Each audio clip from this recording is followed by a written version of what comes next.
to end that early. I, was hoping to do a little bit more striking and then, maybe work on all the things that we have been working on in this camp, because I've had a really good fight camp. So, I wanted to show all of that, but anything can happen in a fight, and so the opportunity presented itself. So I took it.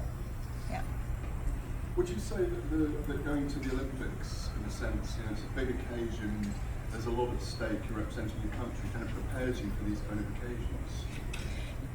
Yes, I mean the Olympics, that was the the biggest and the largest stage that I've ever performed at. So it definitely gave me the experience as far as the big lights and all the pressure. So for me, the mental game and just relaxing myself is a big part. That's also part of my training camp, especially the last week leading up to the fight. So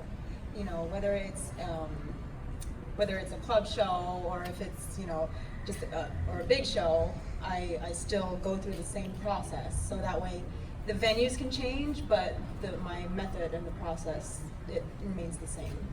Are you all in on MMA now? Yes, my focus is MMA. Not working on Wall Street anymore? No. No. I'm on a sabbatical. Was that a hard job to leave? I assume the money was probably pretty good. The money was great, but it was something I could do, but it wasn't really my passion.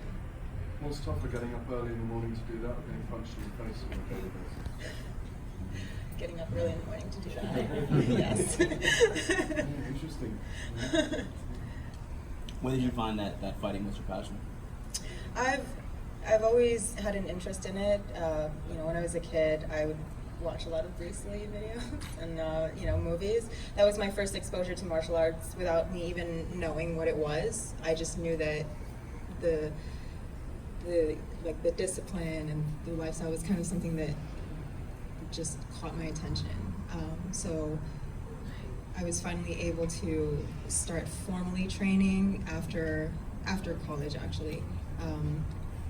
But I think ever since I was a kid, before knowing anything about martial arts, about boxing or anything like that, I was always kind of drawn to martial arts. And so when I was finally able to get formal training, I just ran with it. It was finally I've always wanted to do it, and now that I'm able to do it, I love it. Anyone in your life asking why are you choosing this over the lucrative career? Why are you getting punched in the face for a living instead of taking all that money on the table? Just passion.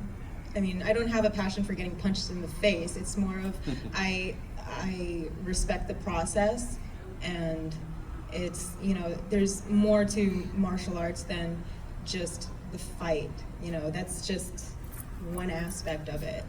So I'm passionate about the lifestyle, about learning, about building character. So those are the aspects of martial arts that I'm drawn to. So that's where my passion goes. Yeah. Is that a conversation that you've had with a lot of people, like your family? Yes. Sit them down and say, all right, here's what I'm doing now. Mm-hmm. Was that hard? No, they're very supportive. Can you take us through the finish, how you knew she was on her way out? Well, I know that I connected on 2 solid punches that I knew it rocked her, and I heard her saying okay, but I don't think he noticed it. So I wanted to back off, but I couldn't because the ref didn't notice it yet. So I'm okay, I just have to keep going, even though I heard her saying okay. Yeah. You think she was saying okay because of whatever went on with her leg? I think she just wanted the punches to stop. And I wanted to stop as well, but the ref didn't see it yet. So that's when I kind of took a pause, and then I just continued going, just, to solidify it.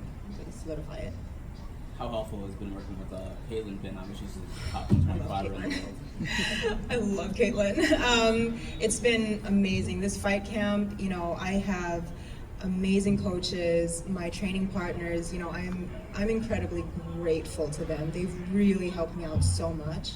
So, you know, I'm just really thankful and grateful to all my amazing coaches and just an incredible team that I have.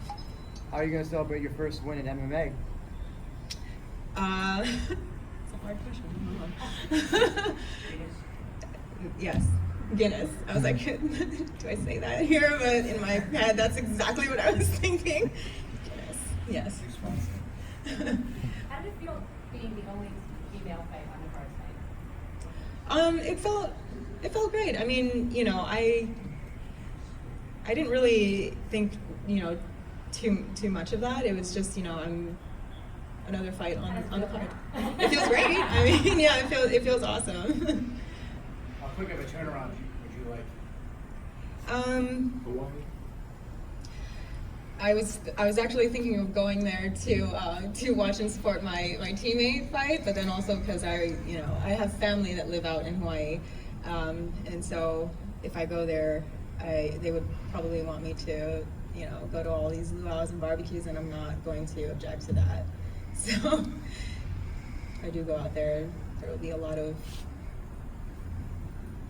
barbecues and luau's that I would be attending. Yeah. Has Scott Coker asked you to be on that card or one of those two cards? Yeah, I mean, I'll talk. Yeah, sure. So how far do you want to take this MMA thing? This is your new thing. This is your new career, right? This is where you want to. Well, we'll see how far we can take it. I don't have all the answers right now. I'm just really, because I'm still very excited, but I still have a lot to learn. You know, but I'm very trusting of my team, and so, you know, when they say it's go time, then it's go time. So, yeah, I defer to them on almost everything. What do you have to learn? What is your big thing you have to learn, you think? Also, on top of, aside from technique, you know, like a lot of ground game, you know, because striking is my background. So there's just so many aspects to MMA that, you know, that's new to me, which includes, you know, the cage wrestling. You know, the cage is, when your back hits the cage, it's different than when your back hits the ropes. There's a little bit give on the ropes, and so it's just a different feel. So there are a lot of aspects that I still have to work on, but, you know, I'm patient, and I just respect the process. So, you know, we'll just take it one step at a time. Your name was strawweight, but Bellator doesn't currently have the division. Would you consider moving up to flyweight if the match pursuing a title? It's just really hard for me to keep the weight off, because when we go into fight camp, you know, even if I was eating a lot, we'd be training so much that it's usually really hard for me to maintain 120 unless I'm not in fight camp. So I don't think anytime soon I would be fighting flyweight. I prefer strawweight. Yeah. You were scheduled to fight your opponent as an amateur, now you fought her as a pro. Did it feel like one really long fight camp, and what went behind making it a pro fight instead of an amateur fight? It didn't feel like a long camp, you know, like that's just how the fight game is. You know, you're scheduled to fight someone and then it falls through, and so it's like, okay, all right, that's fine, you know, just go back to, you know, learning, and then if the opportunity presents itself again, then, you know, then we'll go with it. So it didn't feel like a long fight camp, because I'm not like particularly like focused on any one person. I'm more focused on evolving in my game, in this sport. So it felt like, you know, any other fight. And as a former Olympian, you're going to have a lot of hype around you. Is that something you want, that you enjoy? You have all the media gear for your first fight. Do you look forward to that, and do you want the hype? I mean, I always look forward to, you know, new experiences. This is definitely one of those. So I'm not, I don't have that much experience with it yet, but I can warm up to it. You know, I'm adaptable, like water. Bruce Lee. He said be like water. So. Thanks for explaining that for us. Jennifer, I think was it Mike Cornelio you carried the flag for in Rio? Yes. Yeah. Obviously, you have a history with those islands, you've got family in Hawaii. Have you looked back into your family? I mean, I want to ask you why you started fighting, but have you looked back in the family to see if there are people in the family tree, who were fighters as well?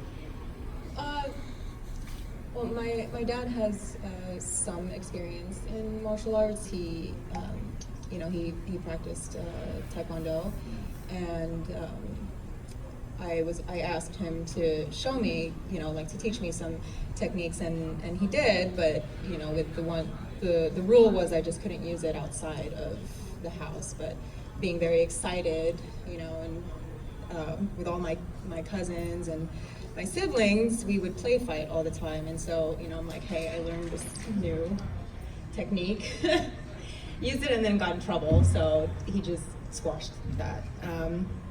But he's the only person in my immediate family that's had some experience with martial arts. They're trying to develop organized sports, and they've recently become a member of AIBA, which is the International Boxing Association. So that was as of 2014, and so ever since they became a member, they recruited me and asked me to represent the country. So they're trying to grow the program, and with a focus in boxing. As far as any other martial arts, I think not in Micronesia. I'm not aware that they're trying to grow any of those programs, but I know for boxing they definitely are. When you work to try and be in the Olympics, Mm-hmm. do you think it's kind of MMA deserves to be in the Olympics at some point as well? Would you like to see women's MMA in the first place? I mean, I definitely like to see all martial arts as an Olympic sport. It's there's a lot of politics and financial decisions behind these those sports before they even get approved. I know that Muay Thai is on the list as a potential Olympic sport. But yeah, I mean, I'm always excited to see the skill set and the talent in martial arts, and to give them that platform to be able to showcase that skill set to the world, I think would be amazing and would be great. So yes, eventually I would love to see all those martial arts showcased in the Olympics. When you were in college, did you imagine then that one day you'd be in the Olympics and now knocking people out, at a big MMA show? Well, when they announced when I was still in college, I wanted to get into boxing. They announced that they would be including the women's division in 2012, and so it was in 2012 was when I got really serious about the next run. But prior to the announcement, I just knew that I wanted to get started with my formal training in boxing. You went to boxing career. What was it like stepping into the cage when you felt like especially for the first time and getting your hand raised up into the weight? It's just a surreal feeling. I was just really excited, and I still am excited. But in a nutshell, it's just very surreal, and I'm just trying to soak it all in. Bring on the Guinness, man. Bring on the Guinness, yes. Do you have a preference, MMA or boxing? I don't have a preference because it's like comparing apples and oranges. They're not the same sport. There are aspects that transfer over, but you can't really like compare the two because there are just too many. There are too many variables and just different elements to each. And in boxing, I know that it's you can have that purist mentality in boxing. In MMA, because you're including so many different disciplines, you can't really focus on a purist mentality, whether it's boxing, taekwondo, jiu-jitsu. There's that transition in between disciplines that you have to take into consideration. So That's kind of, you know, my stance on that. I love them both. Yeah. Good. Thank you very much. Thank you. Awesome. Thank you so much for having me.